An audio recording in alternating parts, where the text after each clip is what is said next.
It was watching us. From Caleb 89. This story took place a few years ago. Me and my bestie, we will call him Zach, were out fishing in Colorado, as we always did every Saturday. It was pretty early in the morning, and we were sitting there waiting for the fish to bite. We had stayed up pretty late the night before, and I was starting to get sleepy. I started to almost doze off when I heard what sounded like a loud snapping of tree branches coming from the trees that were bordering the lake. I looked towards the trees but didn't see anything out of the ordinary. So I went back to playing the waiting game.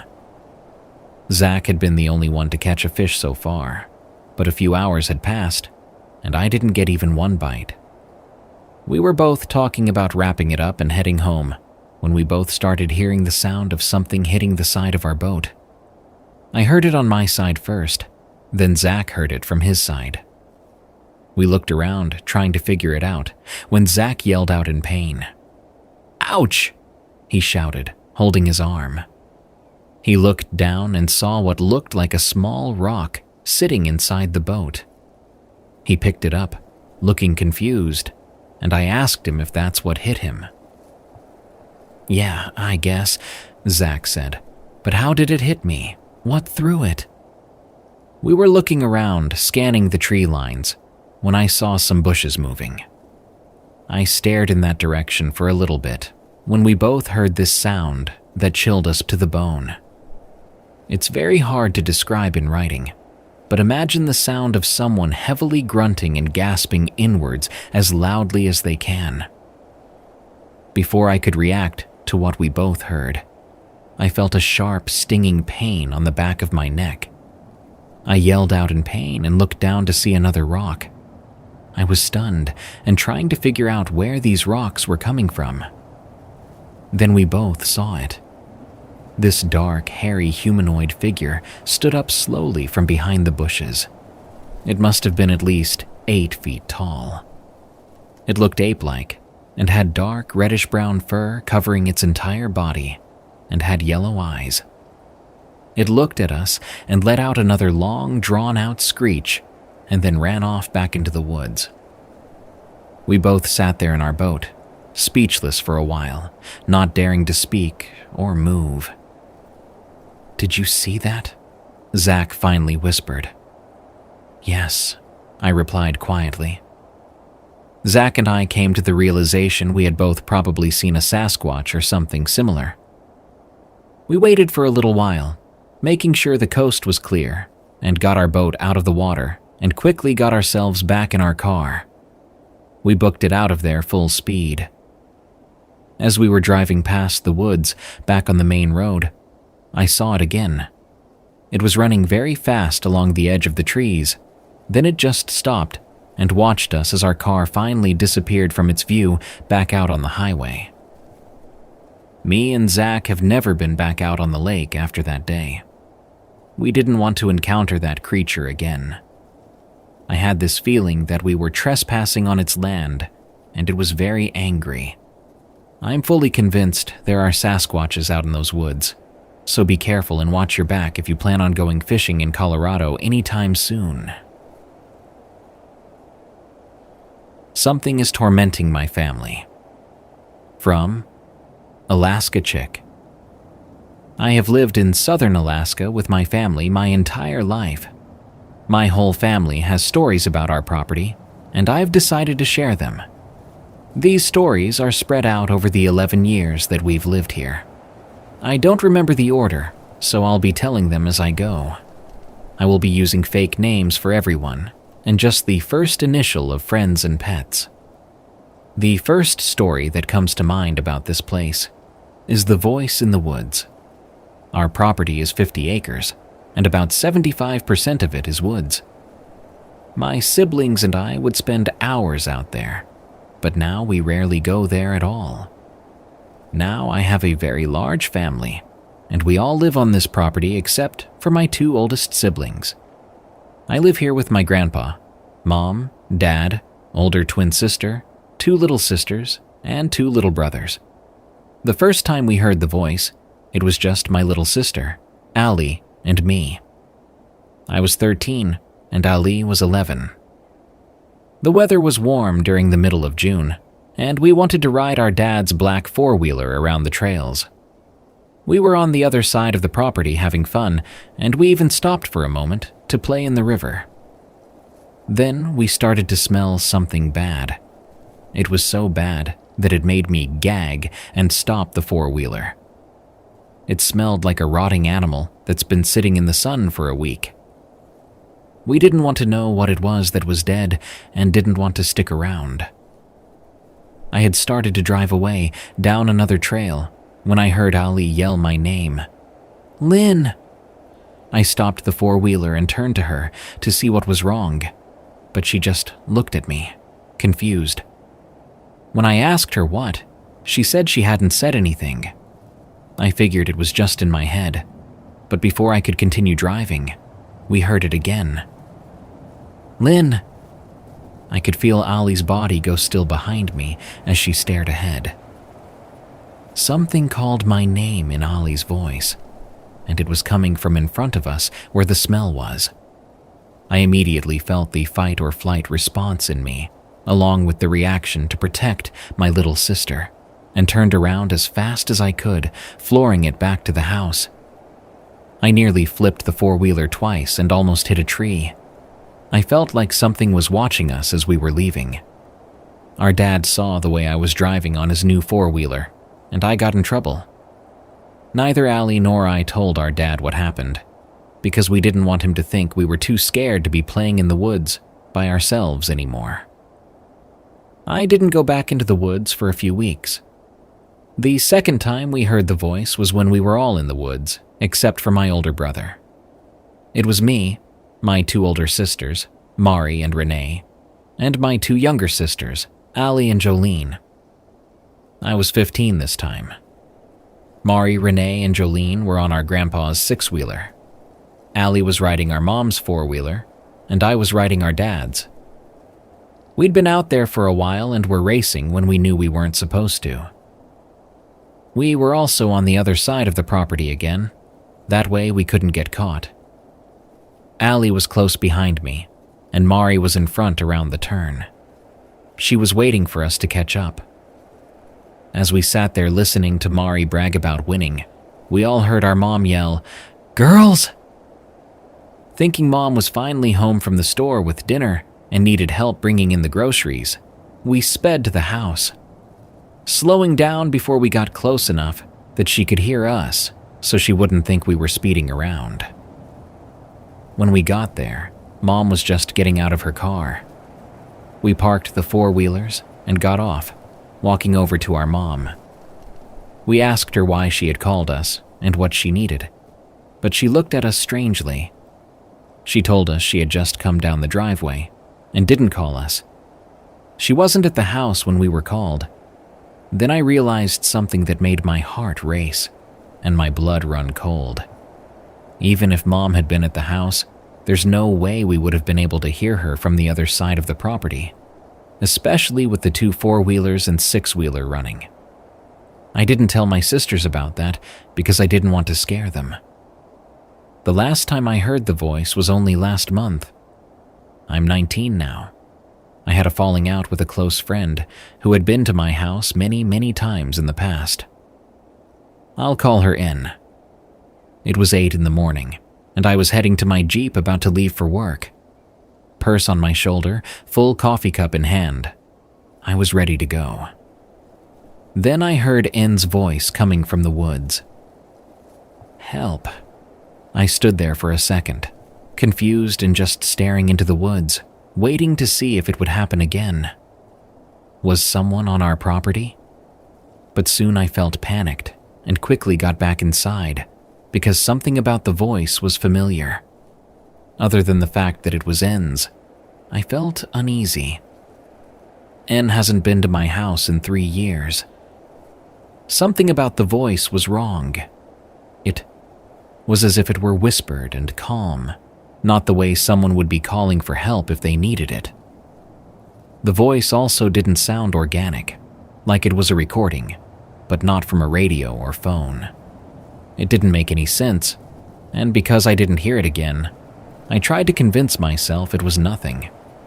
I ended up running to my Jeep like a scared little kid, locking all the doors once I was inside. I took one more look at the woods and I didn't see anything, so I left for work, driving a little faster than I should have up the driveway. I loved telling my coworker all the scary stories about my house because it would freak her out. When I got to work and told her what happened, she was jumpy for a few hours, and it really didn't help when one of our brooms fell off the wall without us being near it. I told her someone probably didn't put it back on the hook properly. It seemed to calm her down just a little. N has been in those woods before, and she knows how scary they can be. About 5 years ago, on the 4th of July weekend, she and I were playing hide and seek with my family in the woods. We were hiding together in a very small ravine in the center of the woods. It was hidden by bushes and devil's clubs. I remember the devil's club well because I got a blister on my ankle that hurt like hell. Ann and I played rock, paper, scissors as we were hiding. We heard walking coming toward us and thought we were going to get caught. A rule in my family when playing hide and seek is you're not allowed to leave your spot. We watched someone in a white hoodie and black pants walk by us. They would have seen us if they had looked to their right and down, but they didn't.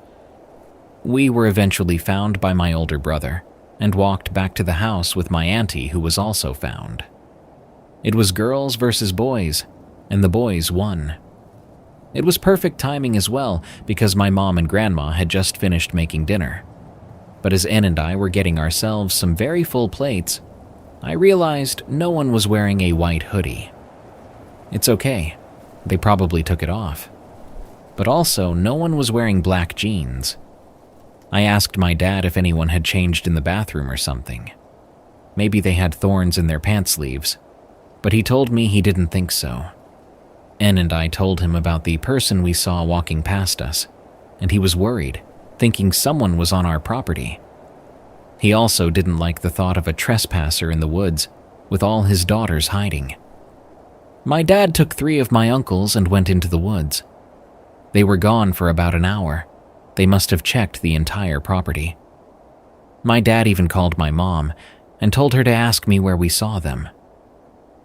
When they got back, my dad said they hadn't seen anyone and sat down in the living room with everyone else. My uncles, on the other hand, were talking very quietly.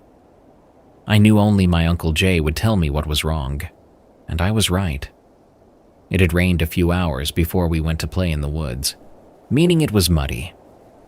My Uncle Jay told N and me that they didn't see any footprints anywhere near the spot we were hiding, other than us 2 girls and my brothers. I was paranoid all night that I'd see the person in the woods walk by my window. The last time N was in those woods was when her, me, and our friend T decided to go camping out there. It was the end of summer, and us 3 girls wanted to go camping one last time before winter. We were too young to go camping by ourselves, so the next best thing was the woods on my property. Our campsite was pretty much dead center of the woods. We had my mom and dad's big tent that could fit 5 people, and my grandpa's 6-wheeler. My 2 friends, T and N, were so excited they didn't care about the stories. Honestly, so was I, and I wish I wasn't. We had got settled in our tent and started to play with a deck of cards I'd brought with us. As it got later and darker, well, as dark as it can get in Alaska, we decided to get comfy in our sleeping bags so we would be warm. Ann and I wanted to tell stories. T didn't believe in the paranormal, but listened to Ann and me talk about our favorite horror stories and urban legends. Ann and I, when talking about the Wendigo stories, would say the W us instead of the actual name, because we believed that saying its name would summon it. Ann is an Alaskan native, and so is her family. Her mom is the one who told us to never say the creature's name. T knew what we were talking about, and I'm pretty sure she knew not to say it, but she did anyway. "What exactly is the Wendigo?" T asked us. Ann and I whipped our heads in her direction. and I shouted that you should never say that word out loud. T only rolled her eyes and laughed. She wouldn't have been laughing if she knew what awaited us. It was around 1 or 2 in the morning when N woke me up. She whispered to me that she'd been awake for maybe an hour and she could hear something walking around. My dad let me bring my mom's pistol with us after we promised to be very careful with it and that I'd be the only one to touch it unless absolutely necessary. I kept it near my sleeping bag. I was on the left side of the tent. N was in the middle, and I could see T was still asleep on the right side. N was a very light sleeper and was woken up by T's snoring. She was trying to go back to sleep when she heard something. I listened carefully, and I could hear something walking around. It wasn't very close, but it was close enough that we needed to pay attention. I thought it was maybe a moose, bear, or something else. That was quickly shut down when I realized it sounded like it was on 2 legs, not 4 like I was expecting. N reached over and shook T awake, putting her finger over her mouth to show T to be quiet. Then N pointed to her ears. T listened and looked at us confused. I shrugged my shoulders, showing I had no idea what it was. I kept my hand on my mom's pistol just in case. I got out my phone and I saw that it was about 2:30 a.m. I texted both my mom and dad saying that I could hear something walking around our campsite. They didn't respond. I wasn't surprised because it was past midnight, and my mom had just had my baby brother the week before. We listened as it got closer to our tent. We were now scared some animal was going to rip a hole in our tent and get us. It was getting closer to my side, so as quietly as we could, Ann and I scooted closer to T. Then we could smell it. It smelled so much like BO that I could almost taste it. T covered the bottom of her face with her blanket, and N was covering her nose with her hand. N looked at T and mouthed something that I couldn't see, but I could see the fear in T's eyes. Later, I found out N had mouthed the word Wendigo to her. We stayed quiet out of fear. We refused to even move. Even breathing felt too loud. We didn't want to let the thing outside know we were in the tent. Whatever was out there felt evil. I tried to listen as close as I could, but it was hard because my heart was beating so loudly.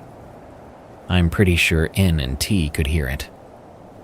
The sound of walking went around and stopped near the front of our tent. I was ready to shoot whatever it was through the tent. It was only a few seconds of silence, but it felt like hours. Then we heard a gunshot, we all jumped, and N gasped. It was loud, and I knew who it was. Our neighbor had a large collection of shotguns and would have target practice almost every day. I don't know what my neighbor was shooting at in the middle of the night, but I believe he saved our lives that night. He wasn't close enough to be shooting at the thing outside our tent, or even know that us girls were camping out there. We could hear the thing run past us and toward the river, away from us, my house, and our neighbor. It was fast. We sat there for a long minute, huddled together on one side of the tent, shaking. N asked in a hushed voice if we should go back to the house, but I was too afraid to leave the tent. I was scared the sound of the six-wheeler would bring it back, and I didn't want to leave all our stuff out there. So we just went back to sleep. We were pressed tight against each other. I don't think we could have been closer, and I'm not sure if N really did sleep that night. The next morning, when we had the courage to leave the tent, we could see small moose prints around our tent. I tried to ignore the fact that it looked like it was standing on 2 legs, and I just hoped it was a curious baby moose. N and T came to my house a bunch after that, but we never camped in the woods again. T and I still go camping together, but we make sure to go somewhere else. That wasn't the only time T experienced something here. One day when T was staying over, she woke me up in the middle of the night. I'm not sure when this was, but I believe sometime near Christmas. She was sleeping on my bed, and I was on the floor. It only took me a few seconds to realize why she'd woken me up. I could hear light tapping on my window. I looked up where I thought T's face was. Now, I live in the basement of my house. Half my room is underground, and the top half is on ground level. There are no trees or bushes near my window, so it couldn't be a branch, and 1/3 of my window was covered by snow. It was winter and completely dark. The tapping lasted about another 30 seconds. T and I were just holding each other's hand, trying not to freak out. T was obviously more freaked out because she'd been awake longer. I'm not sure who it was, but someone turned on the light in the upstairs bathroom, illuminating the backyard and my room. The tapping immediately stopped. I didn't want to move, but I needed to take advantage of the light. I stood up on my bed near T's feet and looked out the window. At first, I didn't see anything, until I looked a little harder. In the woods across the river, I thought I saw a tall person standing in the tree line. They were thin with long arms and legs. Their skin was almost white. I hope it was just my mind playing tricks on me, and it was just a strange-looking tree. But when I look out my window now at that same spot, I see nothing like I did that night. No tree out there looks even a little bit like that thing. After making sure my window was locked, I got off the bed and went to sleep, trying to forget about the tapping and the tall creature. Recently, my mom and I will hear whistling coming from behind our house across the river, like something is trying to get our attention. Every time I hear it, I am reminded of that creature and the time with Mari. Mari, Renee, and I were riding our grandpa's six-wheeler. It was early spring and the ice on the river was finally gone. We were behind the house at the end of the property. We were driving around and having fun when Mari randomly went quiet. Renee and I only noticed when she started to cry and panic. When we asked what was wrong, she wouldn't tell us. She sped to the house and ran inside, slamming the door behind her. Our mom thought we made her mad, and we got in trouble. Mari kept it to herself for months, and Renee and I forgot about it. I remembered that moment when writing this and gave Marie a call. I asked her what she saw that day, and with a heavy sigh, Mary finally told me. Mary saw a very thin creature watching us from behind a tree. It was tall and pale. It almost looked like one of the birch trees near it. It was standing perfectly still with long arms, just watching us. When it noticed Mari looking at it, she swore it smiled at her. Its teeth were sharp and yellow. Mari was only able to look away when it slowly hid back behind the tree. Even writing this right now, I had to get up and make sure my window was locked. I know what skinwalkers and wendigos are, and I believe something like them is in our woods. I don't think it can leave the property or come into the house, but that doesn't mean our house is safe. Ever since we moved in 11 years ago, strange things have been happening inside. One day, my little sisters, Allie and Jolene, ran up the stairs and into the living room, nearly tripping over each other. They said they were cleaning out the closet and watched the garage door close shut on its own. I tried convincing myself that it was just a gust of wind or the tilt of the house. But I know you can't shut that door without using all of your body weight. Both my mom and dad have heard light footsteps running up and down the basement hallway when none of us kids are home. Us girls will hear creaking, like someone is walking in our parents' room when they are both at work. When Renee and I were 15, we built a wall down the middle of our older brother's room after he moved out and put a new door in the hallway. Our rooms have always been strange, even when it was Thomas's room. When Renee was staying at a friend's house, I heard and recorded knocking coming from her side of our shared wall. I went to Renee's room to see if there was something on her wall, but all that was there were her hoodies on the rack. My older brother has always been able to see things others can't. When Thomas was living here at the house, he lived in the basement. Thomas told me about 3 spirits he'd seen in his room.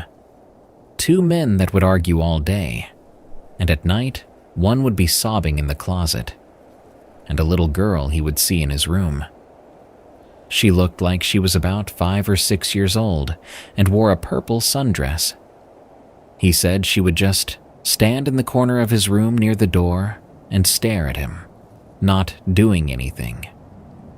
He called her Sally. Sally was by my side of the room, which meant I was the one who had to deal with her. When I told Thomas about things in my room moving and hearing knocking and scratching on my door where he'd seen Sally, he told me Sally seemed more active after I moved into the room.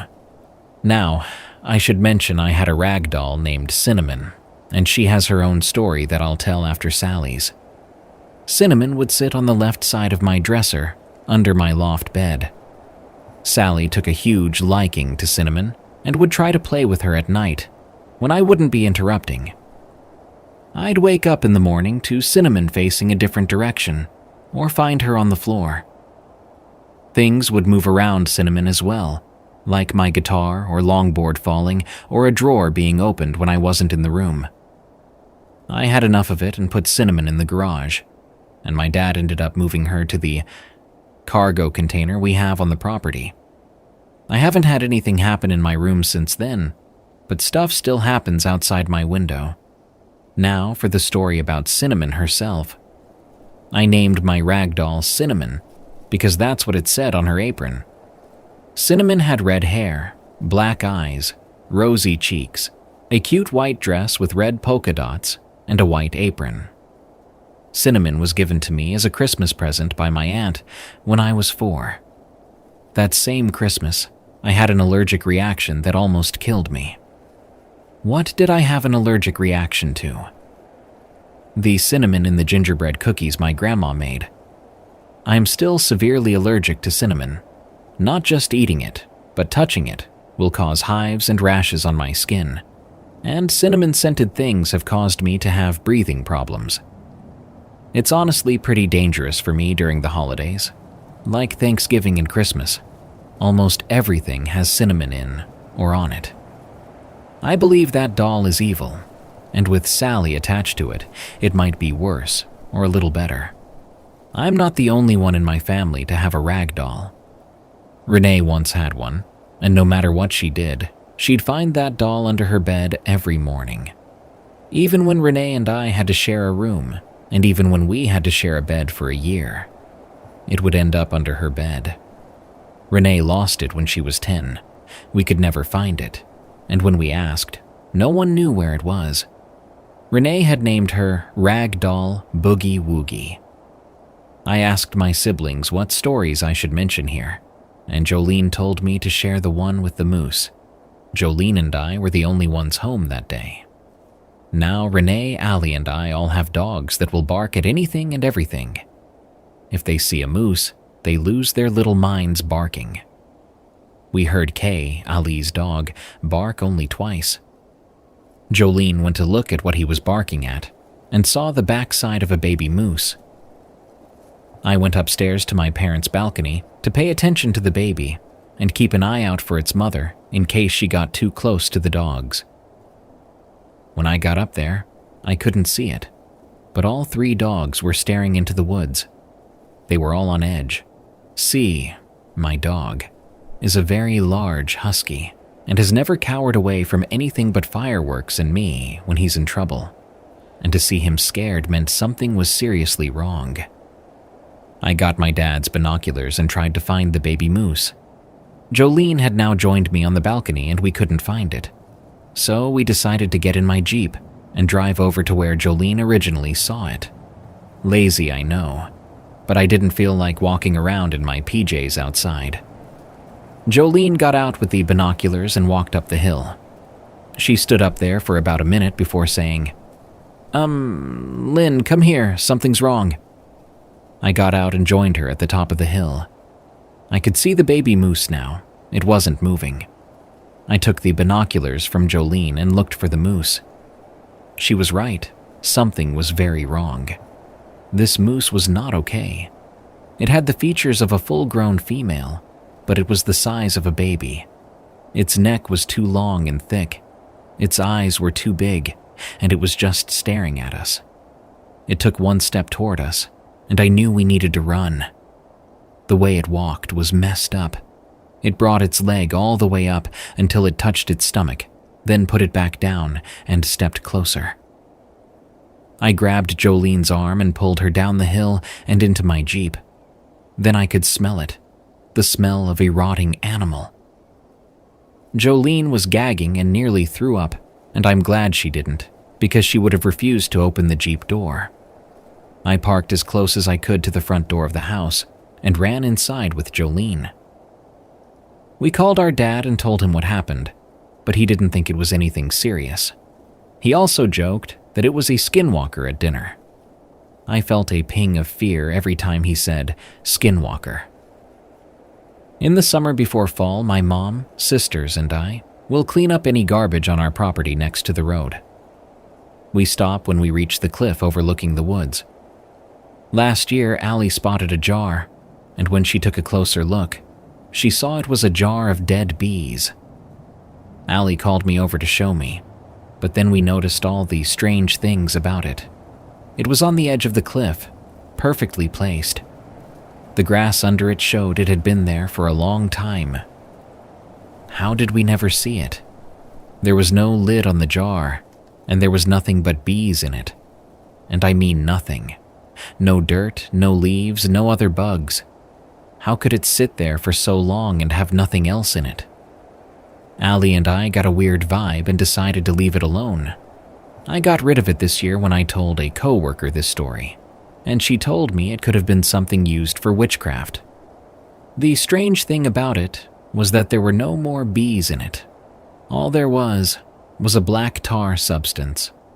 Tossed it in the trash and forgot about it, just happy it's gone. These two stories Ali and Jolene told me to mention. Stories about when we had just moved in. When we were all younger and had just moved to this house, we had a pink unicorn stuffed toy that was almost our size. Us girls were home alone with our brother, playing on the phone that we shared. We had a king-sized bed that all four of us girls slept on. Mari, being the oldest of us girls, slept on her own bed on the floor. Our pink unicorn was sitting in a small chair in the corner. It was my turn on the phone. I think we were playing Subway Surfers. Then Renee gasped and pointed to the stuffy. It just moved its leg. Us girls, being scared and intrigued, set up the phone, pointed it at the stuffy, started the video, and ran out of the room. We waited about 5 minutes before asking Mari to go in and get the phone. We watched the recording as we were huddled on the corner of the couch. After 4 minutes, we started to think we were just being silly, and that Renee hadn't seen anything. But in the last 20 seconds of the video, we watched in shock as the pink unicorn's right leg moved, followed by its left arm moving as well. Both had moved to the right. We screamed and ran downstairs to our brother's room in the basement and showed him the video. We begged him to get rid of it, and he did. By giving it to his sweet lab dog MJ as a new toy, she tore that thing to shreds. When we showed it to our mom and dad, they tried to convince us it had just shifted. We didn't believe them. My grandpa had asked what I've been writing, and I was reminded of another story that I'd like to share. My grandpa's room is across the hall from mine, and my grandpa was helping my brother with a few things in his new house. My brother asked me to watch his dog, Black Lab MJ, while he was getting everything ready. I didn't want her in my room because the last time I watched MJ, she chewed up my photo book. So my brother put her in our grandpa's room after making sure she couldn't reach anything. All I needed to do was pop my head in the room and make sure she was okay with her food and water and take her out to go potty every 2 hours. One night, my grandpa had to stay over at my brother's new house to help with the moving van in the morning, meaning I would be watching MJ overnight and sleeping in my grandpa's room. My grandpa is a very heavy sleeper.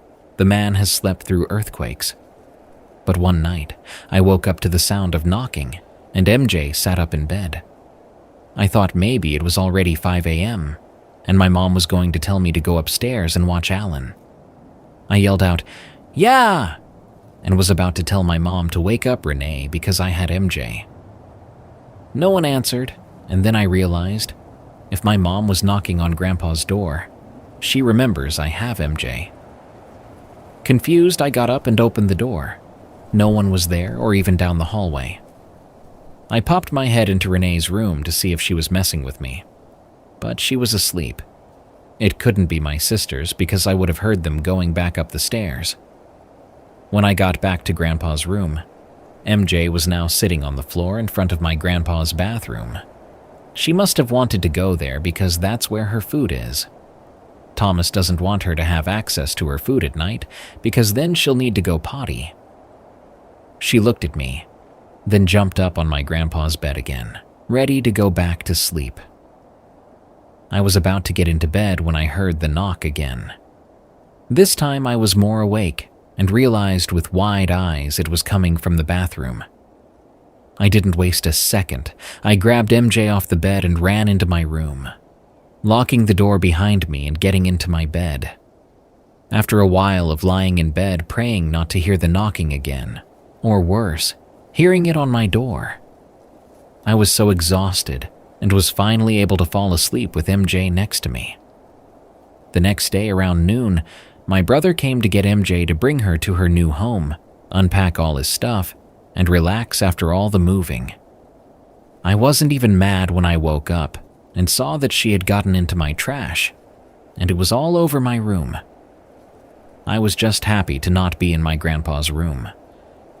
Thomas asked me how she was, and I told him what happened.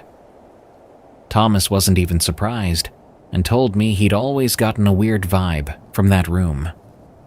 That was the real reason he didn't pick it when we moved in. He originally said he let Grandpa take it because he'd feel bad making Grandpa walk all the way upstairs to use the bathroom. Now I'm wondering if that knocking happens every night, and if my grandpa just sleeps through it. What is in that bathroom? This last story my sister suggested is going to be about the white Ram music box that was left here by the previous owners, and I don't blame them. Since the day we moved in, we've always had this white Ram music box, and since the day we moved in, we've never liked it. My mom got rid of it after 4 or 5 years of having it, thankfully. The reason my mom got rid of it is that it would randomly start to play, and it was very creepy. We looked at it multiple times and couldn't see anything wrong with it. No one would ever wind it up or mess with it. It would just start playing, and most of the time, it would happen at the worst moment. If we were watching a horror movie, it would start to play. If we were playing hide and seek, it'd play when we were all quiet. If we were arguing, it'd interrupt us. Most of the time, it would play when someone was alone. Like if we were just hanging out in the living room alone, it would start to play. It was like it was messing with us, like it loved when we were scared. I've had enough of this house and property. I'm trying to move out with my dog, C, and it hasn't been easy. So is Renee and her dog, M. So far, the best thing to do is try to ignore all the strange things. Just yesterday, we were all outside playing badminton and heard what sounded like a mix of a banshee screaming and a car trying to start. Our baby brother, Alan, was the only one to acknowledge it. Alan is like Thomas, or it could just be that he's young, but he always sees our grandpa, who passed away long before Alan was born, and our deceased pit bull, B. Alan is actually named after our grandpa too. A part of me is creeped out by this, and the other part is happy that they aren't alone. Alan never sees just Grandpa, or just B. He always sees them together. Alan also used to see something in the bathroom that would make him run away crying.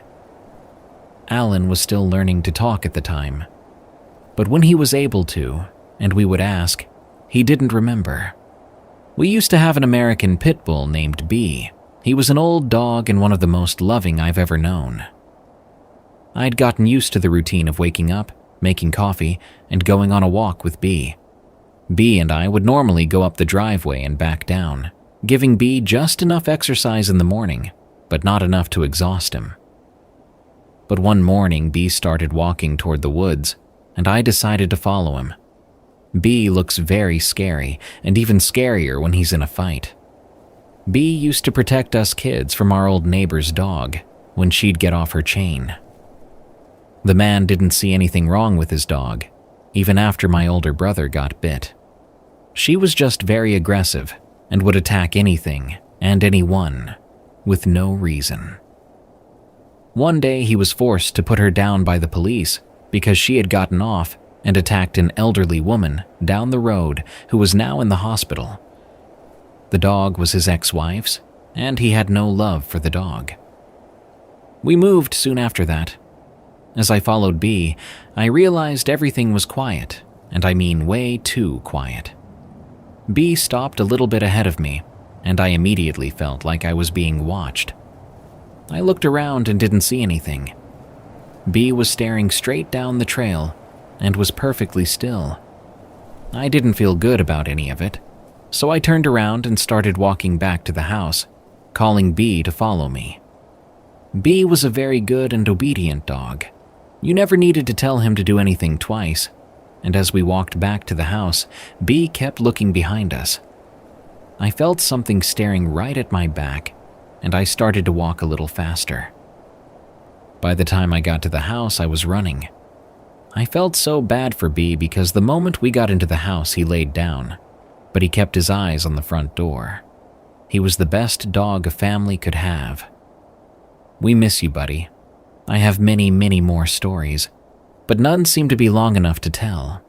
Like the old lady's face we see in the dark corner of our parents' room, the baby handprints that will show up on Mari's mirror, the black-haired woman hanging in the shower that we see in the reflection of the bathroom mirror once a year, or the uneasy feeling of being watched at night from the windows. I don't know why this property has so much activity, and I don't know if I want the answer to that, or if I want to know what all of it is. I realize now why my parents ignore it all. I can't wait to leave this place. Something is tormenting my family. Update. From Alaska Chick. My older twin, Renee, and I have moved out into a small apartment with our 2 dogs, M and C. When we were looking at the apartment, we were also shown the one under us, and Renee and I both agreed that it gave us the creeps. So, obviously, we decided on the one upstairs. We finally finished moving in and have new neighbors downstairs. Just recently, we found out that 2 people passed away in that apartment, and it's haunted.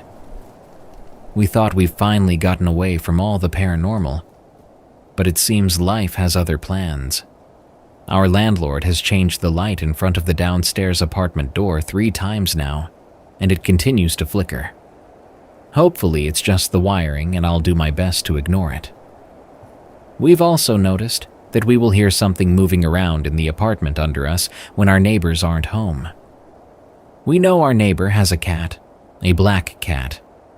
We've seen the cat hanging out in the window most of the time, but the moving sound is much heavier than a cat. It sounds a lot like a large rug being moved back and forth. It's strange, and Renee and I are very happy to have not picked that apartment. Nothing has happened in our apartment, and the dogs never act weird. They love the apartment, and our downstairs neighbors might hate us, because 2 large huskies roughhousing in the living room is not quiet. Other than that, we're happy and love our apartment and quiet-ish life.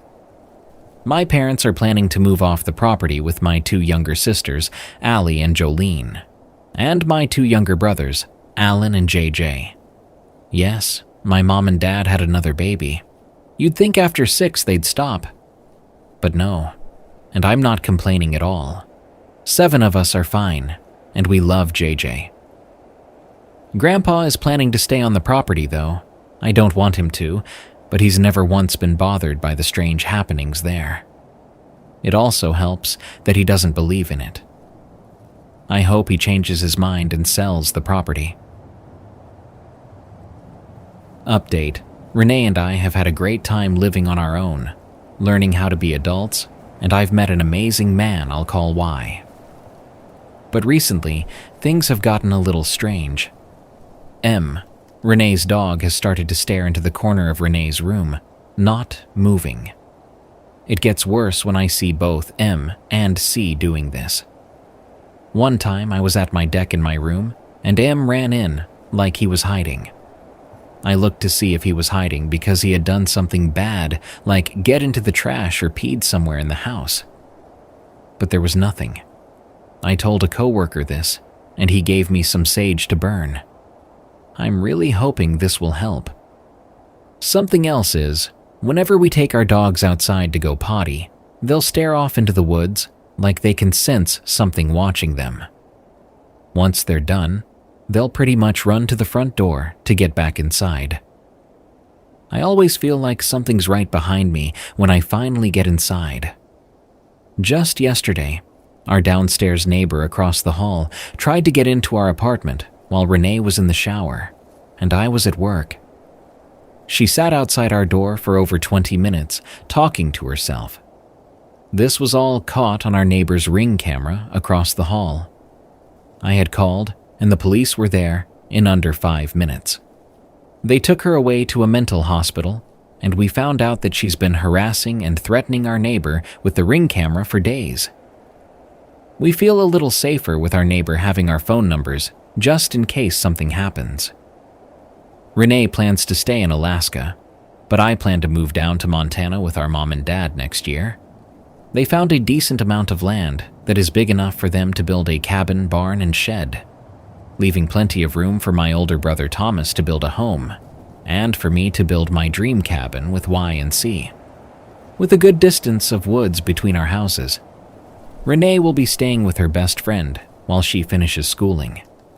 I hope and pray this year doesn't get crazier, but to be honest, I feel like things are only going to get worse. Deadly Hide and Seek, from Crypticop. It was your average late-night barbecue. Parents are drinking, kids hanging out at the neighbor's house, cool with a decent breeze every here and there. Just a normal hangout night for us growing up. The parents were at my house's front yard. Us kids were getting bored, so I suggested a nighttime game of hide-and-seek tag. Me and my friend, I'll call him Connor, were in my friend's backyard. We jumped up on the fence and sat there, waiting for someone to spot us. I am an addict of the paranormal. I watch ghost adventures and paranormal caught on camera. Anyway, the person that was it came around the corner. "I see you," he said, running towards us. We jumped down from the fence on the other side. We ran to Connor's house and walked around the other side. We sat there for around 15 minutes without a peep. I looked over to Connor, and he was shaking. I put my hand on his shoulder, and it was probably 30 degrees Fahrenheit around him. His face was pale. "Are you cold?" he asked me. I shook my head, and his face was white as snow. I turned around and saw 2 glowing red lights. They seemed to pierce my soul. They moved to the left and phased through the wall. I took off my coat and wrapped it around him. After 5 minutes, we heard a scream. It sounded like my little sister. We ran over to where we heard her and saw a dark figure standing over her. I stood tall and ran towards the figure. "Hey!" I yelled as I waved my arms. It turned around and was shocked by what I thought it was. Tall, impossibly thin, skeletal almost, with twisted antlers and red, piercing eyes. A Wendigo. It ran towards the woods, and my little sister was cold as ice. Up to this day, I haven't seen the Wendigo again, thank God.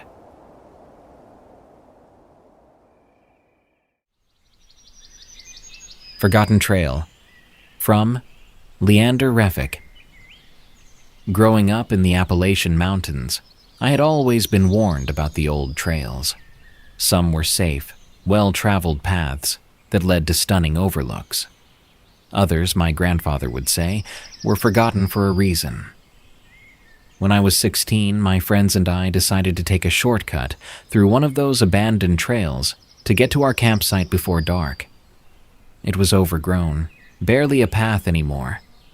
But we pressed on, laughing at my grandfather's warnings. The deeper we went, the quieter the forest became. Birds stopped chirping. Even the rustling of leaves seemed to hush, as if the trees themselves were listening. That's when we noticed the carvings, symbols etched into trees, some deep and fresh, others faded with age. Circles, spirals, strange figures with elongated limbs. None of us could understand them, but they all pointed in one direction, forward. By the time we realized we were lost, the sun had dipped below the mountains. That's when the whispering started. At first it was faint, like the wind through the trees. Then it grew clearer, voices murmuring just beyond the edge of our flashlights. We called out, thinking it was someone messing with us. No answer, only more whispers circling us. Panic set in. We turned back the way we came, but the path was different, narrower, darker. The symbols on the trees had changed. Instead of abstract shapes, they now depicted human figures with hollow eyes and gaping mouths. And then, we saw them. Tall, thin shadows stood among the trees, barely visible, shifting when we tried to focus on them. One stepped closer. My friend Mark screamed and bolted. We all followed, crashing through the underbrush, running without direction. The whispers turned to laughter, mocking, distorted laughter. Somehow we stumbled out of the woods onto an old dirt road. The trail was gone. No opening in the trees, no sign of the path we had taken. Mark was never the same after that night. He stopped talking to us, moved away a year later. I tried to forget, but last week I went hiking with my girlfriend and saw something carved into a tree near our cabin. It was one of the symbols, freshly etched, and below it in deep, jagged letters was my name. I don't think we were supposed to leave that night, and I don't think they ever stopped watching. I couldn't sleep after seeing my name carved into that tree. My girlfriend, Sarah, tried to convince me it was just some prank, but I knew better. The symbols, the whispers, I felt them again, just like that night in the woods. I told myself I was imagining things, but the feeling of being watched never left me. Then, 2 nights ago, I heard something outside our cabin. At first, it was just the usual nighttime sounds, the wind, the occasional crack of a branch. But then I heard the whispering. Soft, indistinct, just outside the window. I lay frozen in bed, barely breathing. Sarah was asleep beside me, oblivious. I turned my head slowly, my pulse hammering in my ears. Through the thin curtain, I could see the outline of something tall, standing just beyond the trees, watching. I shut my eyes tight, whispering to myself that it wasn't real, that I was still dreaming. The next morning, I found footprints outside the cabin. Not regular footprints. Elongated, misshapen, like whatever had been out there wasn't entirely human. The dirt was disturbed around the base of a nearby tree, and carved into its bark was another message. You left. We remember. I haven't told Sarah yet. I don't want to scare her, but I know I have to do something. I can feel them getting closer. The whispers don't fade anymore. They follow me, lingering at the edges of my hearing, creeping into my thoughts. I don't know what they want. I don't know why they let me go that night. But I do know one thing. I don't think they'll let me leave again.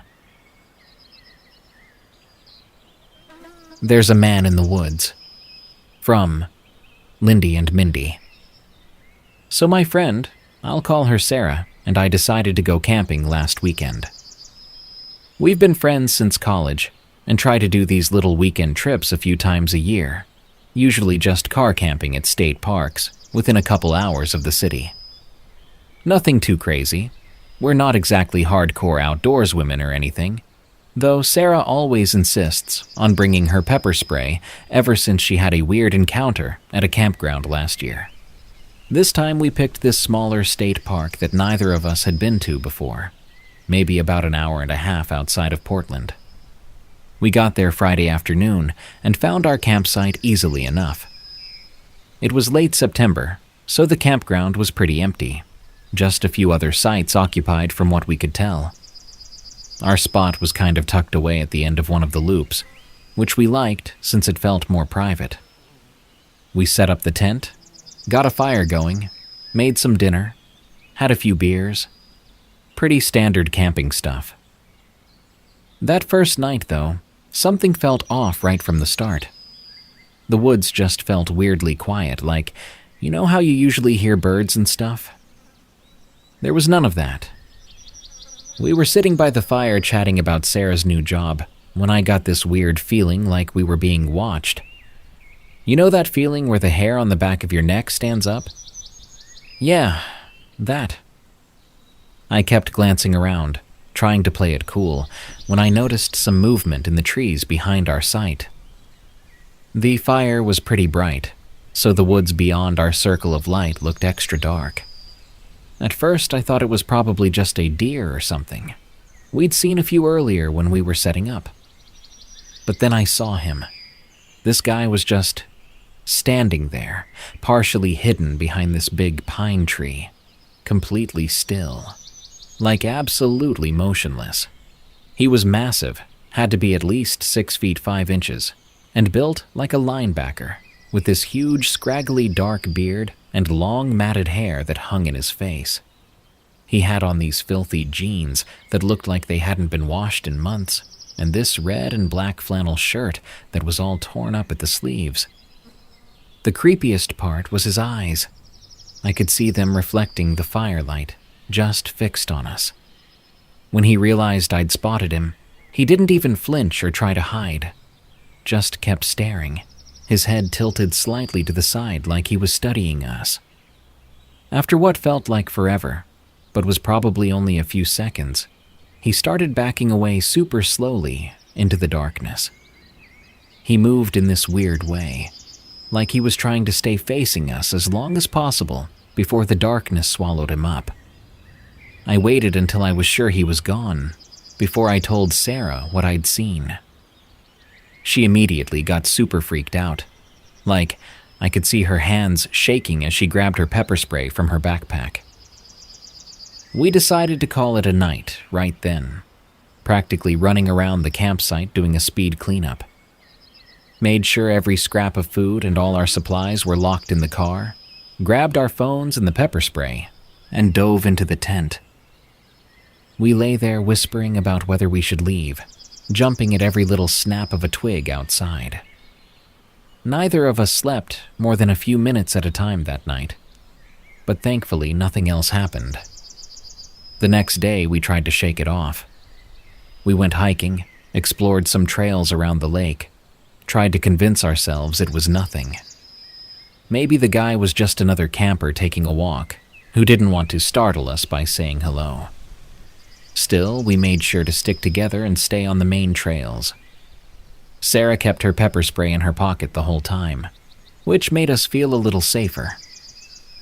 That afternoon, though, we had our second encounter with him, and it was so much worse than the first. We were heading back to our campsite after our hike, both of us already a little on edge, because the trails had been completely empty. We hadn't seen another person all day. The sun was getting lower, and the shadows were starting to stretch across the trail when we heard this weird shuffling noise behind us. It wasn't like normal hiking footsteps. It was this irregular dragging sound, like someone deliberately trying to walk strange. Neither of us wanted to look back at first. We just kind of exchanged this terrified glance both knowing exactly what we were thinking. Sarah's hand went straight to her pocket where the pepper spray was. When we finally did turn around, there he was, maybe 50 feet back on the trail. Just standing there in broad daylight this time, but somehow that made it even creepier. He was wearing the same filthy clothes as the night before, but now we could see dark stains all over them that I really didn't want to think about. His matted hair was partially covering his face, but I could see him grinning, this horrible yellow-toothed grin that made my stomach turn. We stood frozen for a second, and so did he, like some twisted game of red light, green light. When we started walking again, he matched our pace exactly. Every time we sped up, he sped up too, keeping that exact same distance. Not getting closer, but not letting us get away either. Sarah was squeezing my arm so hard it hurt. Her other hand gripped tight around the pepper spray in her pocket. But I barely noticed because my heart was pounding so loud in my ears. I looked back one more time when we were almost to our sight, and that's when I saw his face clearly. His eyes were wide and gleaming with this, I don't know how to describe it, this horrible excitement. Like he was having fun terrifying us. But there was something else there too. Something wild and unhinged that made him seem barely human. He wasn't even trying to hide what he was thinking anymore, just staring at us with this expression that seemed to say he was imagining all the things he could do to us.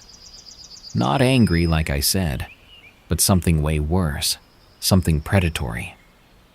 He just stood there in the middle of the trail as we hurried away, that twisted grin still on his face, swaying slightly back and forth like he was listening to music only he could hear. The whole thing probably only lasted a few minutes, but it felt like hours. We seriously considered packing up and leaving right then, but it was already getting late, and we didn't love the idea of trying to take down camp with that guy potentially lurking around. Plus, we'd paid for 2 nights and had all our dinner stuff planned out. Looking back, that sounds so stupid, but at the time we kind of talked ourselves into staying. We figured we'd just stay close to our site, keep the fire going, and leave first thing in the morning. Sarah kept the pepper spray right next to her the whole time. That night was when everything went from creepy to absolutely terrifying. We'd just finished eating, but neither of us was really hungry. We'd basically forced down some crackers and cheese because we knew we should eat something. We were sitting really close to the fire, like practically on top of each other, both of us fighting the urge to constantly look over our shoulders. The flames were dying down, but neither of us wanted to get up to add more wood, because that meant turning our backs to the darkness. Around 9:30, the crickets suddenly went silent. You know how in horror movies people always say that's a bad sign? Yeah, turns out there's a reason for that. At first it was just this oppressive silence, but then we started hearing this sound. This low, raspy mumbling coming from somewhere in the darkness behind our tent. It wasn't like someone having a conversation or talking to themselves. It was this weird, rhythmic muttering that would stop and start randomly. Sometimes it sounded like he was counting, other times like he was reciting something over and over. We couldn't make out the words, but honestly, I don't think I want to know what he was saying. Then the footsteps started. He was circling our campsite, moving through the woods just beyond the firelight. The sound would fade away to one side, and just when we'd start to relax a tiny bit, we'd hear a twig snap from a completely different direction. He was playing with us, getting a little closer with each circle. Sometimes we'd hear him dragging his hand along the outside of our car as he passed, or rustling through our camp chairs. The whole time, that awful muttering never stopped. The fire was getting really low now, casting these long, shifting shadows that made it impossible to tell what was him and what wasn't. Every time we'd look toward a sound, we'd catch this glimpse of movement just at the edge of our vision, but when we'd turn to look directly at it, there'd be nothing there. It was like he was everywhere and nowhere at the same time. Sarah had the pepper spray out now, but we both knew it wouldn't do much good if we couldn't even tell where he was. Then the footsteps stopped right behind our tent. The muttering got louder, and we could start to make out some of what he was saying.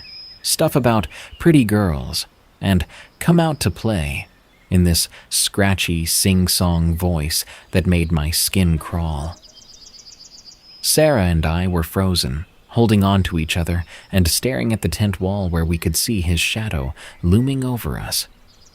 He started running his hand down the outside of the tent, this slow scraping sound that seemed to go on forever. Then he grabbed the rain fly and started shaking it really hard, making this horrible laughing sound. Sarah tried to get the pepper spray ready, but her hands were shaking too badly. I finally snapped out of it and hit the emergency call button, yelling that we were calling the police. The laughing stopped immediately, and we heard him sprint off into the woods. We didn't even think about packing up the tent or anything. We just grabbed our phones, keys, and the pepper spray and ran to my car, jumping in and locking the doors. As I was starting the engine, the headlights caught him standing at the edge of our campsite, just staring at us with this twisted grin on his face. I threw the car in reverse and got us out of there as fast as I could. We drove straight to the ranger station, but it was closed for the night. There was an emergency number posted, so we called it and filed a report. They sent a deputy out to check the campground, but of course they didn't find anyone. We went back the next morning with the ranger to get our stuff. The tent was still there, but all our other camping gear had been scattered around the site, and a lot of it was broken or slashed up. The ranger said they'd had a few other reports of a man matching that description in the area over the past couple months, but they'd never been able to catch him. Apparently, he'd never gotten physically violent with anyone, but he'd scared quite a few campers. They think he might be living in the woods, somewhere around there. Needless to say, Sarah and I won't be camping at that park again. Actually, we probably won't be camping anywhere for a while. We still talk about it sometimes, wondering who he was and what he really wanted. Part of me hopes they catch him, but another part of me doesn't want to know. Hunting and Ghosts, from Grigness. I've never told many people about what happened that autumn when I was 17. I mean, who'd believe it? Hell, sometimes I'm not even sure I believe it myself, except that my uncle saw something too, which makes it harder to just write off as my imagination. I grew up in a small town about an hour outside of Atlanta, the kind of place where hunting was just something everybody did. I'd been handling rifles since I was 12, started with small game and worked my way up to deer. By 17, I thought I knew everything there was to know about hunting, which is probably why I was stupid enough to ignore all the no trespassing signs on Old Man Cooper's property. The thing about Cooper's land was that it had the best deer spots in the county. Everyone knew it, but nobody hunted there because Cooper was serious about keeping people off his property. He'd caught some kids drinking there once and nearly shot them with rock salt. But I'd spent that whole summer scouting it out, finding the perfect hunting spots, learning where the game cameras were, and figuring out how to slip in without being seen. It was early October, still warm enough that you didn't need much more than a light jacket in the morning. I'd gotten up well before dawn and made my way through the back of our property, across the creek, and into Cooper's woods. I had this perfect spot picked out, a natural blind in a cluster of white oaks where I could see a heavily used deer trail. I'd even built a rough platform about 12 feet up using some 2x4s and rope. Real amateur stuff, looking back on it. I settled in just as the sky was starting to lighten. The morning was dead quiet, except for the occasional acorn dropping. I had my old Remington 700 with a decent scope. Nothing fancy, but it did the job. The first couple hours were uneventful. I saw a few squirrels, a raccoon, but no deer. Around 9:30, I was starting to think about packing it in when I caught movement through my scope about 80 yards out. At first, I thought it was a deer moving through the undergrowth. But as I focused, I realized it was a person. My heart started hammering. I thought Cooper had caught me.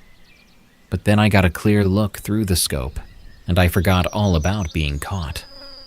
It was a young woman, probably in her early 20s, wearing what looked like an old-fashioned white dress.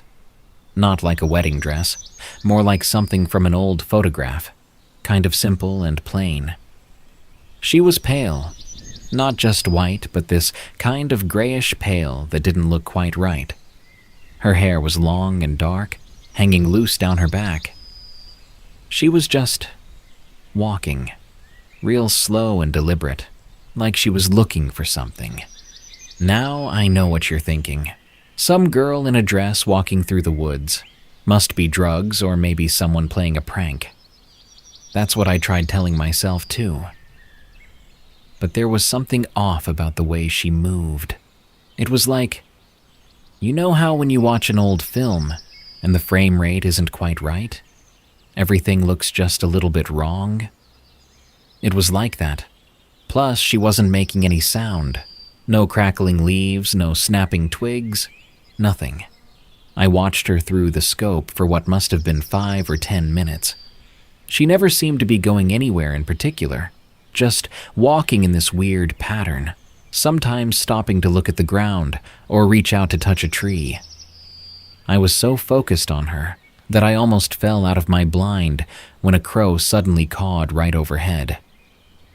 When I looked back through the scope, she had stopped moving. She was just standing there, completely still. Then, slow as anything, she turned her head and looked directly at me. I mean directly at me, not at the tree I was in, not at the general area, but right into my eyes through the scope. Her face? God, her face. It was young but somehow ancient at the same time, and her eyes were completely black, like empty holes. I jerked back from the scope so hard I cracked my head on a branch. When I looked again with my naked eye, she was gone. Just gone. No movement, no sound, nothing. It was like she'd never been there at all. I was trying to get my breathing under control, telling myself I was seeing things, when I felt it. This cold pressure on my right shoulder, like someone had laid their hand there. Not just cool, but cold. The kind of cold that burns. Before I could move or scream or do anything, I heard a whisper right in my ear, clear as day. Go home. The voice was female, young but stern, like a mother warning a child. I've never climbed down from a tree stand so fast in my life. I'm honestly surprised I didn't break my neck. I ran all the way home, crashed through our back door sweating and shaking. My mom took one look at me and thought I'd seen Cooper with his shotgun. I let her think that it was easier than trying to explain what really happened. I spent the next few days trying to convince myself I'd imagined the whole thing. Maybe I'd dozed off in the stand and dreamed it. Maybe it was some kind of weird hallucination from dehydration. But I couldn't stop thinking about it. I started doing research, looking up the history of Cooper's land. Turns out, there used to be an old homestead out there in the 1800s, belonged to a family named Whitaker. I found a few mentions in county records about a daughter who disappeared in 1878, but not much else. About 2 weeks later, my Uncle Mike asked if I wanted to go hunting with him. He had permission to hunt some land that bordered Cooper's property, maybe half a mile from where I'd seen whatever I'd seen. I said yes, partly because I didn't want him to think I was scared of hunting, but mostly because I wanted to see if anything weird would happen again. We got out there early, same kind of morning as before. Uncle Mike set up about 200 yards from me, each of us watching different sections of a field edge. I had a good spot, but I couldn't focus. I kept scanning the tree line, looking for any sign of movement, any flash of white. My uncle probably thought I was the worst hunting partner ever. I missed 2 perfect shots that morning because I was so distracted. Around noon, we packed it in and met up to head back to the truck. We were walking along this old logging road when Uncle Mike got real quiet.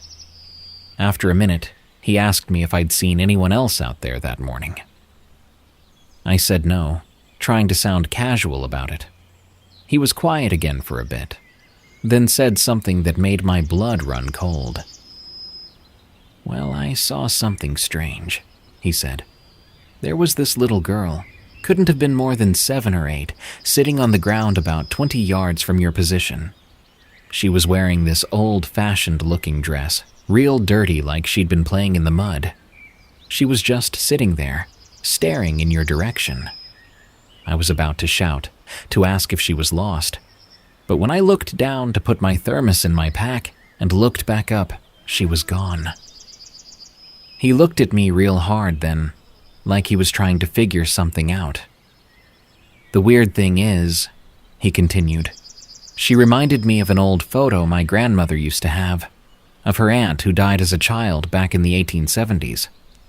Same kind of dress, same long dark hair." I still didn't tell him what I'd seen 2 weeks before. But later that night, I found an old county map from 1875 online. Turns out the Whitaker homestead, the daughter who disappeared, they were my uncle's ancestors. The land had been sold to Cooper's grandfather after the family moved away following the disappearances. I've been back hunting plenty of times since then, but never on Cooper's land. Sometimes when I'm in the woods at dawn, when the light's just starting to filter through the trees, I think I catch glimpses of something white moving between the trunks. I don't look too hard anymore. Some things you're just not meant to see clearly. Uncle Mike and I have never really talked about what we saw that day. But every now and then, when we're hunting together, I'll catch him scanning the tree line, looking for something that isn't quite there. And sometimes, I swear, I can feel cold fingers on my shoulder, warning me away from places I shouldn't be. There's something toying with me.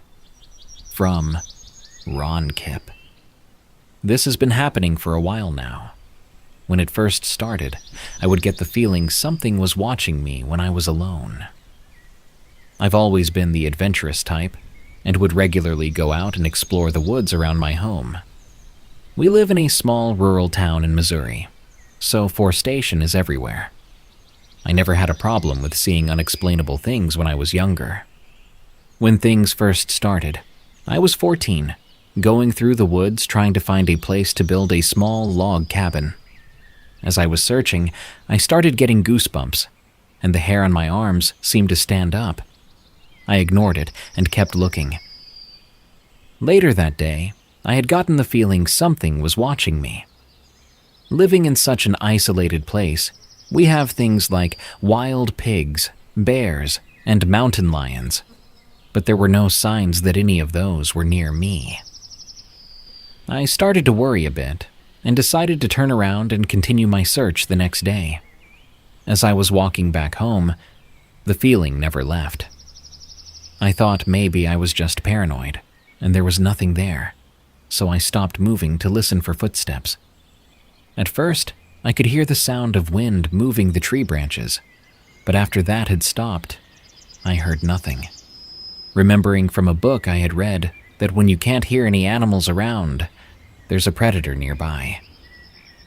I knew I wasn't the predator, as the animals by my house were used to me walking around the woods. Realizing there was a bigger threat nearby, I started running back to my house. Until I had reached the house, the feeling of being watched was there. But the moment I stepped foot in the door, it left. Things like that continued happening for a while, so I got used to it. But ever since about a month ago, things have changed. My first new encounter was after it had snowed. I live in the second story of our house with a window viewing the neighboring field and woods. I was sick at the time, so I had been in my room all day. Wanting some fresh air, I opened my window. As soon as I opened the window, I felt watched as usual, but this time was different. It never happened while I was inside my house, nor did it ever feel this strong. Worried, I started scanning the tree line of the woods, which is about a football field away. But I have vision problems, and my glasses had been broken just the day before from being stepped on. I've never been one for contacts, as they take time for me to get in. So, wanting to see the tree line better, I went and grabbed a pair of binoculars. My pawpaw was a soldier in World War II, and the binoculars were one of the things he had brought back, whether he was allowed to or not.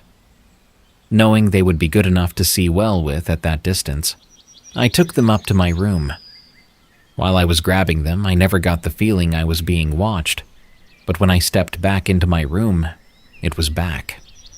I grabbed my chair and sat up in front of the window, scanning the tree line for anything. Eventually, I came to a stop, seeing something. It was a black mass that looked to be about 6 feet 5 inches to 7 feet tall, peeping around a tree. I stared at it for a few minutes, seeing if it would move or if it was just my mind playing tricks on me. I turned to cough, and when I looked back, it was looking around the other side of the tree. Knowing it was staring at my house or worse at me, I ran downstairs and grabbed my mom, bringing her up to show her. When we had gotten back to my room, it was gone. My mom has always been one to believe in the supernatural, so she didn't think I was crazy for seeing this. She told me to come get her if I see it again. A week later, nothing had happened. I thought maybe it was just my vision blurring or a smudge on the lens. That night, no longer worried about it, I was going to bed. I was just about to fall asleep when I heard what sounded like my uncle yell my name. I sprang up, turning my phone's flashlight on to see nothing in my room. Scared, I lay back down and tried to forget about it and go to sleep. Around 5 minutes later, I'm close to falling asleep when I hear a blood-curdling scream come from out my window. I quickly sat up and turned the lights on, closing my window. This time, I was not the only one to hear something. My sister ran into my room, asking if that was me. I told her it was not, wanting to scare her as she's a lot younger than me. She told me to shut the heck up and go to bed. I closed my door and sat awake in my room all night with all the lights on. Morning came, and I went about my day as usual. By the time night came, I had almost forgot about it. I laid down, locking my door, as I didn't want to be woken up early the next day. About 15 minutes later, I started to fall asleep when I hear what sounds like my grandma outside my door, asking me to let her in. I started praying to God, asking him to help with what's all been happening the past week. After the voice stops, I eventually fell asleep. I woke up about 1:30 p.m. the next day, not bringing up what had happened the past 2 nights to my family. When I was about to go to bed that night, I decided to try an experiment, as the first night the voice happened, my door was cracked open, and the next, it was shut and locked. I opened my door all the way before laying down. When I laid down, though, I heard tapping on my window. Ignoring it, I go to bed, waking up the next day to take a shower. But when I was about to get in the shower, I noticed markings on my body that I never noticed before. That day, I looked up what had happened to me the past few days, and came to the conclusion that what's been bothering me was a mimic. For those of you who don't know, mimics are creatures that can take the voices of people familiar to you. These creatures gain strength from your fear and by you responding to them. With it growing stronger, it can take form into your family and friends, but these forms are distorted. Finding this out, I go over to my friend's house who lives about 10 minutes away. Getting there, I tell him about the things that had happened to me and what I think it may be. It took some convincing for him to believe me, but he eventually did. He's a very spiritual guy and offered to pray with me for me. I agreed and took his hand. As he began to pray, I felt a force trying to pull our hands apart. He had felt it as well. Ever since then, I've still heard the voices, giving me a severe case of insomnia as I've had a hard time sleeping. Things seem to be getting worse, and I wonder, what does that mean for me? My uncle's encounter. From Maryland Crypt Hunter 198. I live in Maryland's eastern shore, and this is my uncle's story. For this story, let's call him S. My uncle is a believer in all things folklore, and he has had many encounters with the paranormal. Out here in Maryland, we have a lot of entities per se. We have the usual, Sasquatches, human-like wolves, a little bit of Wendigos up west, and the most famous one, of course, being the Maryland Goat Man. But for this story, he didn't encounter any of those things. What he encountered isn't a hostile creature, and has no known attacks. My uncle encountered the Chessie. Now, the Chessie is kind of like Maryland's version of the Loch Ness Monster, and many people say that it is related to it. But whatever you believe, it doesn't matter. I am sure we can all agree it exists. Anyway, back in 2007, my uncle and his friend, let's call him R, were hanging out at my uncle's house.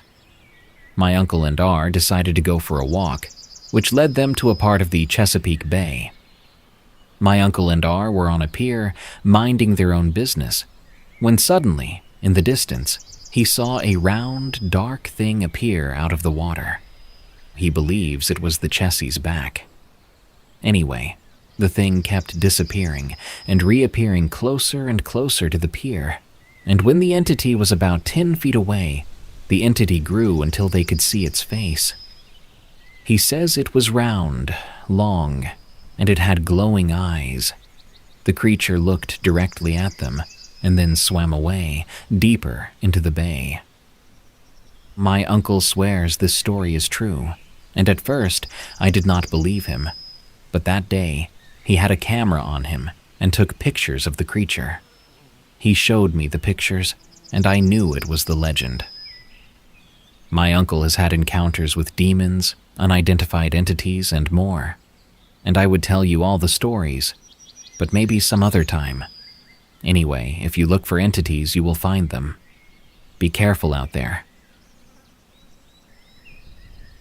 Surviving Helen in Appalachia. From Gearhead 993. I live a very quiet life in the hills of Appalachia, in a small town tucked away in western North Carolina. Most would say small towns are very unexcitable, and you'd be right about 90% of the time. Aside from the occasional Saturday night knockdown, drag-out domestic disputes the neighbors get into from time to time, not much goes on around my neck of the woods. At least it didn't used to, until about 4 months ago. I still have nightmares about that night to this day. We had been preparing for the worst, not that we had been expecting much. Usually storms would otherwise dissipate by the time it reaches us, but this time was different. All week I had a gut feeling that something was off. Call it a sixth sense, if you will. Something in the air just didn't feel right. So we decided to take every precaution necessary. But nothing would prepare us for what we were about to witness. 4 a.m. The first cracks of thunder began to rattle the house. We awoke to the sounds of sirens blaring at the fire station about a mile or two down the road. Winds began beating against the windows. We got up, got dressed really quick, and made our way down to the basement level of the house and prepared for the worst. 5 a.m. We heard a loud crack from outside. My husband peeked out the window, only to see our big magnolia tree falling out in front of our house just barely missing the house by mere inches. Now I need to stop here and tell you that magnolia's trees are not native where we live. Me and my husband planted this magnolia tree ourselves when we first bought our home here. I'm originally from the Madison area of Mississippi, and magnolias have been a part of my life as long as I can remember. I'm sure you understand the heartbreak I endured when it fell was truly immense. I only count my blessings that it missed hitting the house. I tell myself it sacrificed itself to save us, but deep down I know that's just what I tell myself to cope with the loss. 6 a.m. Our phones lit up and began blaring to the tune of tornado warnings for our area. Now, up until this point, I had kept a pretty level-headed composure about myself throughout this whole experience. But I swear to God, nothing scares me more than tornadoes. Honestly, I'd rather deal with a gigantic spider than the unknown of a tornado headed our way. Especially in the eerie darkness of the early morning hours, before daylight breaks through the night sky. As much as the wind beat against our windows, I don't believe we were hit by a tornado.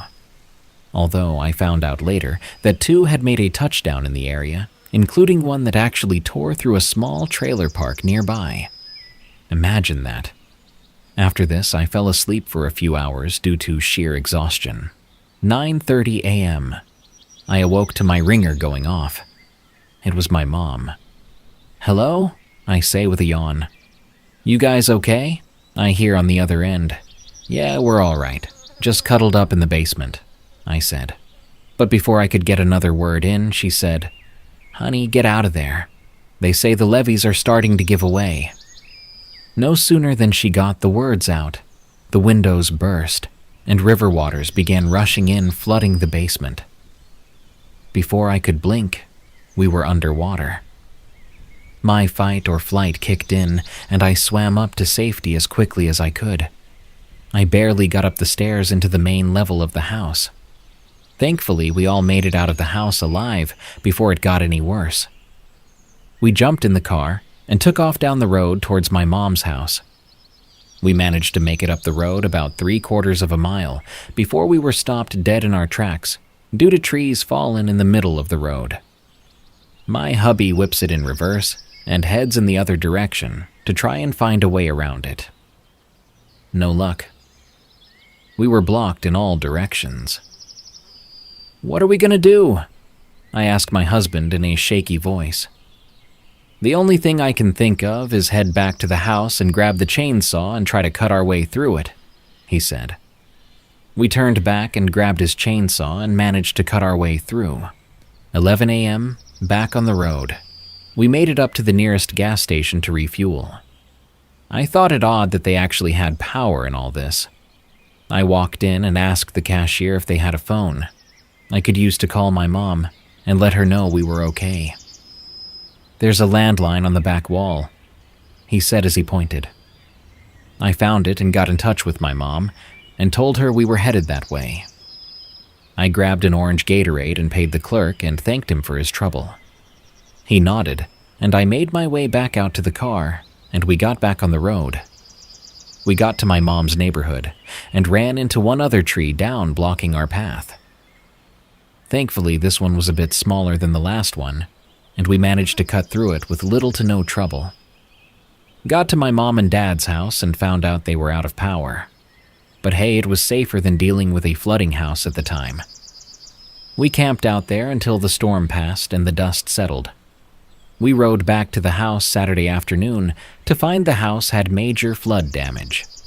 So needless to say, we ended up moving back in with the parents for a little while until things were settled with the insurance company and were able to get rebuilding. The irony in all this.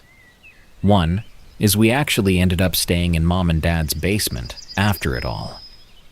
If there is a God out there, I firmly believe he has a pretty twisted sense of humor about things.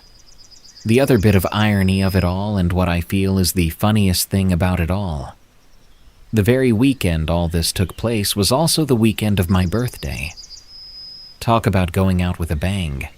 Now I know there's a lot of conspiracies surrounding what happened with this storm in the aftermath. I'm no conspiracy theorist by any means, but one thing I want to say is this storm was unlike anything I have ever seen or experienced in my life. The thing that shook me the most about it is how hard it hit North Carolina.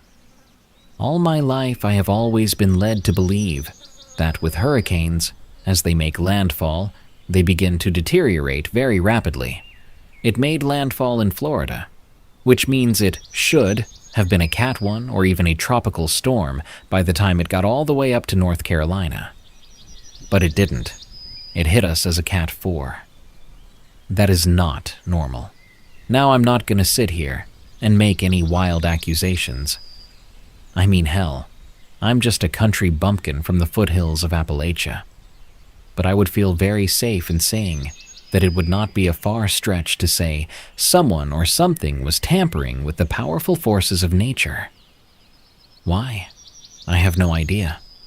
All I know is that Helene will go down as the scariest unnatural experience of my entire life. Possible Sasquatch on my property. From Snowho Joe. I've never been the kind of person to make up stories, and I surely wouldn't be telling this one if it didn't happen to me. I own a decent-sized piece of land in Washington State, just outside of a small town, and my property butts right up against a stretch of national forest. I've been living here for over 10 years, and I know these woods like the back of my hand. I've hunted, hiked, and camped out here more times than I can count. But what I saw that night was something different. It happened late one summer, right as the days started getting shorter. I had a routine. Every evening I'd walk my property line, just making sure everything was in order. The deer had been more active lately, so I kept an eye out for any signs of them getting into my vegetable garden. That night, it was just me and my dog Jake, a big German shepherd who doesn't scare easy. The sun had already dipped below the tree line, leaving just enough light to see by, but I had a flashlight strapped to my belt just in case. As we moved along the back of my property, near where my land meets the forest, Jake stopped dead in his tracks. His ears perked up, and a low growl rumbled from his chest. Now, I've seen him get worked up over a coyote before, but this was different. His whole body went rigid, and he didn't take his eyes off the tree line. I followed his gaze, and that's when I noticed something was off. The woods went completely quiet. If you've spent any time in the wilderness, you know there's always noise. Crickets, birds, the occasional rustling of something in the underbrush. But at that moment, it was dead silent. It was like the whole forest was holding its breath.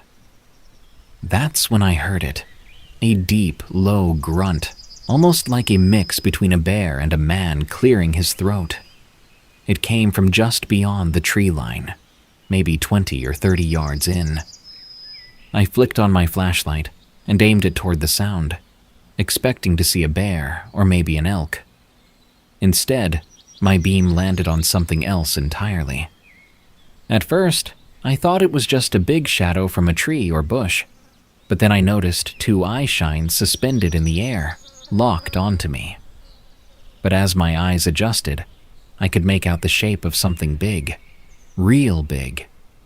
It was standing just behind a tree, partially obscured, but I could see enough. The thing had to be at least 8 feet tall, maybe more.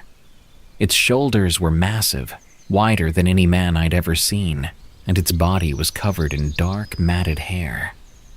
I could see its breath in the cool night air, slow and steady, like it wasn't in any hurry.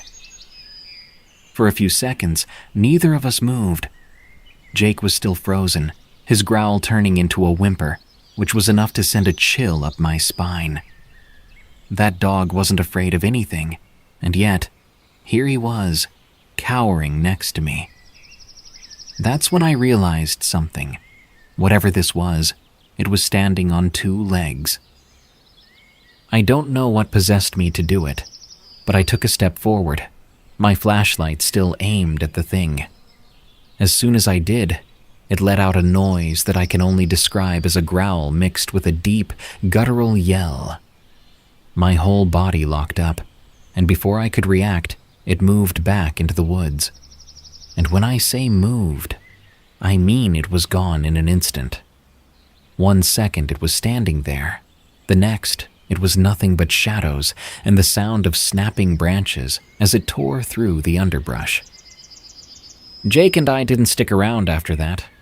I turned and made my way back to the house as fast as I could without outright running. I locked up every door and window, grabbed my rifle, and sat in my living room listening.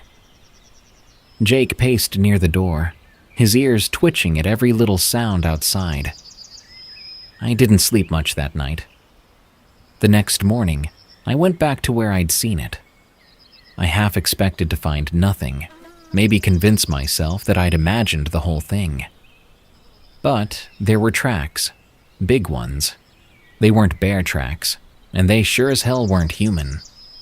They were wide, deep, and had a shape too similar to a foot for comfort. Whatever made them had weight behind it.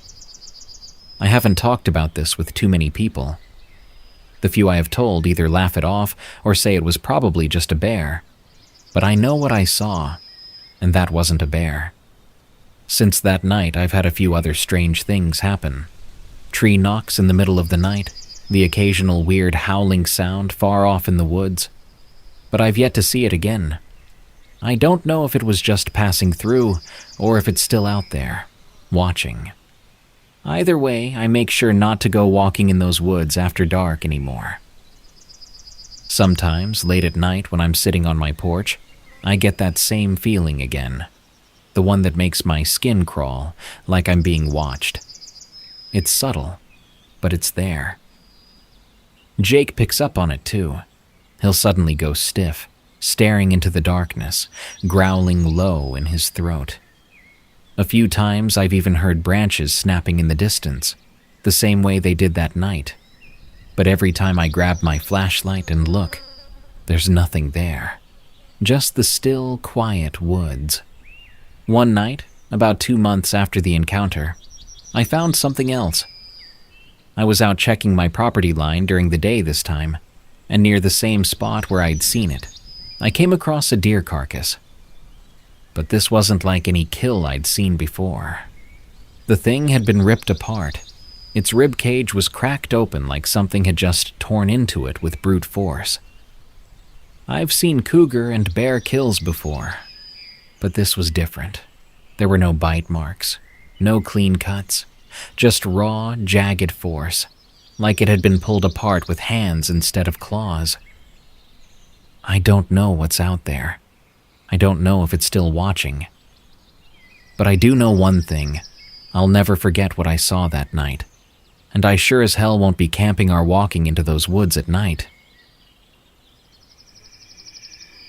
Thanks for stopping by our little campsite here at Outdoor Terrors. To hear your story on the show, send it to us at darkstories.org. For more scary stories from me, catch me on my other podcasts, Unexplained Encounters and Tales from the Break Room on Spotify, Apple Podcasts, or your favorite podcast app. Or go to eeriecast.com for those and even more terrifying podcasts. Follow me on X or Twitter at Prevails, and if you don't mind, leave a rating for Outdoor Terrors on Spotify and Apple Podcasts. Till next time, I'll see you soon when the campfire blazes once again.